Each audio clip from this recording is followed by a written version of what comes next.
अध्याय 6 चिंता व नकारात्मकता से कैसे बचें। साधु संत व विचारक कहते हैं कि चिता से भी भयानक होती है चिंता। जब स्वर्ग सिधार कर आदमी मरघट पहुंचता है तो चिता पर उसकी देह को जला दिया जाता है, पर चिंता तो आदमी को जीते जी मार देती है। चिंता व नकारात्मकता का आपसी संबंध बड़ा गहन होता है। जैसे जैसे चिंता की तीव्रता बढ़ती जाती है, नकारात्मकता का शिकंजा भी कसता जाता है। मनुष्य एक सामाजिक प्राणी है। लाभ हानि, लालच लालसा, अपमान सम्मान, आरोप प्रत्यारोप, प्रेम ईर्ष्या, बेवजह तुलना करने की प्रवृत्ति, पदों की लाभ हानि आदि की गला काट प्रतिस्पर्धा में फंसे हम अक्सर चिंता व नकारात्मकता के जाल में फंसते ही रहते हैं। इसमें से छूट निकलने के लिए हमें कुछ विशेष प्रयास करने होते हैं। भौतिक सुखों के पराधीन होकर हम न जाने कितनी ही चिंताएं पाल लेते हैं। छोटे छोटे पदलाभ होते ही न जाने मन में कितना अहंकार घर कर जाता है, हमें खुद ही पता नहीं चलता। अपेक्षाएं आसमानी ऊंचाइयां दम भरने लगती हैं। जब अपेक्षाएं पूरी नहीं होती हैं तो फिर वही चिंता व नकारात्मकता का घेरा गर्दन में महसूस होने लगता है। विज्ञान व तकनीक ने इंसान की जिंदगी में कितना ही ऐश और आराम भर दिया हो, इसके आदी होकर हम अपने धैर्य व सहनशीलता को खो बैठते हैं। भारत में धैर्य व सहनशीलता आदिकाल से महत्वपूर्ण गुण माने जाते हैं, पर सब कुछ बहुत जल्दी हासिल करने के लालच में उचित अनुचित का भेद मिटना शुरू हो गया है। सहिष्णुता अब हम भारतीयों की प्रमुख विशेषता नहीं रह गई है। भौतिकता की ओर बड़ी तेजी से आकर्षित होते भारतीय समाज में नैतिकता अपना स्थान खोती जा रही है। कहते हैं विज्ञान व तकनीक की खोजों वो बढ़ते दायरों ने इंसान को शून्य से शिखर तक पहुंचा दिया है। पर जब आप इसी विज्ञान व तकनीक के जरिए व्यक्तिगत फायदों के लिए प्रकृति से छेड़छाड़ करेंगे तो शिखर से विनाश तक की यात्रा भी करनी पड़ सकती है। सन 2019-20 में कोरोना वायरस के विश्वव्यापी फैलाव ने इंसान के अस्तित्व को ही चुनौती देना शुरू कर दिया था। चीन की किसी लेबोरेटरी से निकले वायरस ने इंसानी सभ्यता को चुनौती देना शुरू कर दिया। अतः प्रकृति के स्वभाव से छेड़छाड़ मानव जाति के विनाश का कारण भी बन सकता है। यह वायरस इंसान ने ही तो प्रयोगशाला में बनाया था। दुनिया भर की मानव जाति इससे प्रभावित हो गई। अमेरिका, जर्मनी, फ्रांस, रूस व ब्रिटेन जैसी महाशक्तियां भी इसके आगे लाचार लगती थीं। चाणक्य नीति में कहा गया है कि जब शत्रु अदृश्य हो तब पलायन करना ही सर्वश्रेष्ठ नीति है। मानव जाति लॉकडाउन के दौरान यही करने में मशगूल रही। ऐसी घटनाएं चिंता का कारण भी बनती हैं और नकारात्मक विचारों का सबब भी हो जाती हैं। क्या हमारी आध्यात्मिक विरासत में ऐसे उपाय हैं जो महामारी जनित महती चिंताओं व नकारात्मकता से शुद्ध करके उसे समाप्त कर सकें? क्या गहरी मुसीबतों में भी हम अपना आत्मबल जागृत रखते हुए संकट के भंवर से निकलने में सफल हो सकते हैं? भौतिक या धन की हानि से तो हम कालांतर में उबर जाते हैं, पर अगर मन डूब गया, निराशा व अवसाद के काले बादलों ने घेर लिया, तब हम क्या करेंगे?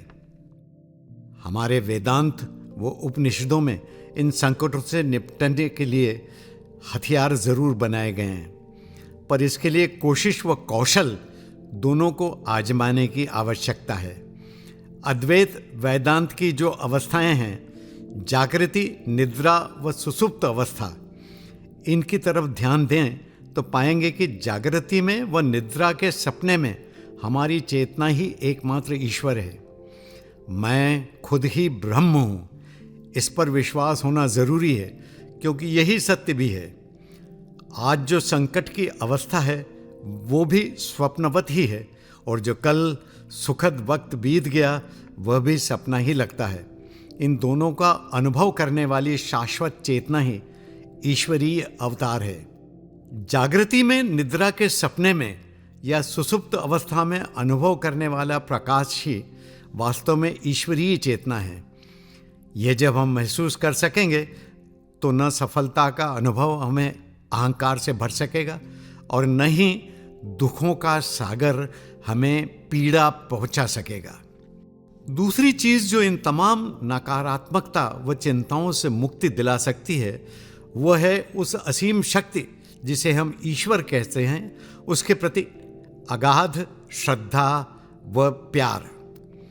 मन में समझना होगा कि मैं नहीं बल्कि तुम ही सर्वश्रेष्ठ, सर्वशक्तिमान, सर्वज्ञानी व विनाशहारी तथा विघ्न हंता हो। ईश्वर के प्रति समर्पित भक्ति का भाव हमें नकारात्मकता के बजाय सकारात्मक ऊर्जा से भर देगा। शास्त्रों में कहा गया है कि कोरोना वायरस जैसी महामारी को हम तीर का पहला घाव कह सकते हैं। इसका मुकाबला हम दुनियावी तरीके से कर सकते हैं, यानी डॉक्टर को बुलाकर स्वविवेक व स्वबुद्धि से इलाज की तैयारी कर सकते हैं। पर दूसरे तीर का घाव ज़्यादा खतरनाक होता है, यानी पहले तीर के बाद जो आदमी के मनोबल का टूटना शुरू होता है, उस दूसरे दर्दनाक तीर का घाव प्रभु की लीला को समझकर ही ठीक किया जा सकता है। हमें समझना होगा कि ईश्वर ही अविभाजित, पवित्र, शाश्वत चेतना है और उसकी सत्ता में कल्याण ही कल्याण भरा है। तीसरी चीज है एकाग्रता या फोकस के साथ परिस्थितियों का मुकाबला करने का साहस। किसी विद्वान ने कहा भी है, एक वक्त में एक ही चीज करनी चाहिए। मस्तिष्क में उपजे दसियों ख्यालात आपको संकट का हल करने नहीं देते। अतः दिन में 1 घंटा बांधकर पूरी एकाग्रता के साथ ईश्वर को समर्पित करना चाहिए। अभ्यास व योग से ये संभव है। इससे पवित्र व सद्विचारों की दिमाग में उत्पत्ति होगी और दुविधाओं, चिंताओं व नकारात्मक विचारों का नाश होगा। ये कोई कठिन कार्य नहीं है। निरंतर अभ्यास से ये हासिल किया जा सकता है। चौथी और आखिरी महत्वपूर्ण बात यह है कि ऐसे समय परोपकार की भावना से ओतप्रोत होकर कार्य करें, स्वार्थों को तिलांजलि दें और समाज के गरीब व वंचितों की सेवा करें। इसलिए एक चिंतक ने कहा है कि जब भीतर झांको तो ईश्वर व शांति की तलाश करो। जब बाहर झांक कर देखो तो ध्यान रखो कि दूसरे के किस काम आ सकते हो। किसी अन्य के लिए उपयोगी होने व सेवा में आनंद ढूंढने वाले नकारात्मक विचारों से जल्दी ही मुक्त हो जाते हैं। प्रसन्नता व आनंद की अनुभूति से वे भर उठते हैं और ऐसा व्यक्ति अपने इर्द गिर्द भी सकारात्मक विचारों को प्रेरित करता रहता है। परोपकार का स्तर भले ही छोटा हो, पर भावना का स्तर बड़ा होना चाहिए। धरती में जब हम बीज उगाते हैं तो बीज तो छोटा ही होता है ना, पर जब बीज से उत्पन्न पेड़ वटवृक्ष की तरह हो जाता है तो मनुष्य मात्र को शीतल छाया प्रदान करता है।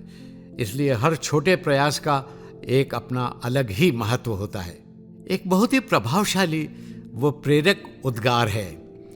वो इस प्रकार है कि हे ईश्वर, मुझे शक्ति दे कि समाज में परिवर्तन लाने की अपनी ताकत को मैं पहचान सकूं, और जो परिवर्तन मैं नहीं कर सकता उसको भी स्वीकार करने का साहस मुझ में हो, और इन दोनों के बीच के फर्क को समझने की बुद्धिमानी भी मुझ में आ जाए। ये बहुत ही पवित्र वो प्रेरणादायी उद्गार हैं। इस विचारधारा को लेकर जिंदगी में आगे बढ़ेंगे तो महामारियों जैसी आपदाओं में भी नकारात्मकता व चिंताओं से मुक्ति मिल सकेगी।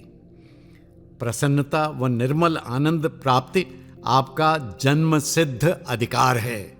इसे स्वाभिमान के साथ प्राप्त करना कठिन नहीं है, पर इसके लिए पूरी एकाग्रता के साथ उस सर्वशक्तिमान प्रकाश शाश्वत चेतना का ध्यान करते रहना पड़ेगा, जो हमें जीवन के विभिन्न रंग दिखाती भी हैं और दुखों से पार लगाती भी है। शाश्वत चेतना न स्वयं उदास व दुखी होती है और न ही चाहती है कि कोई अन्य दुखी हो। ये आपका चुनाव है कि आप सुखी व सकारात्मक रहना चाहते भी हैं अथवा नहीं रहना चाहते।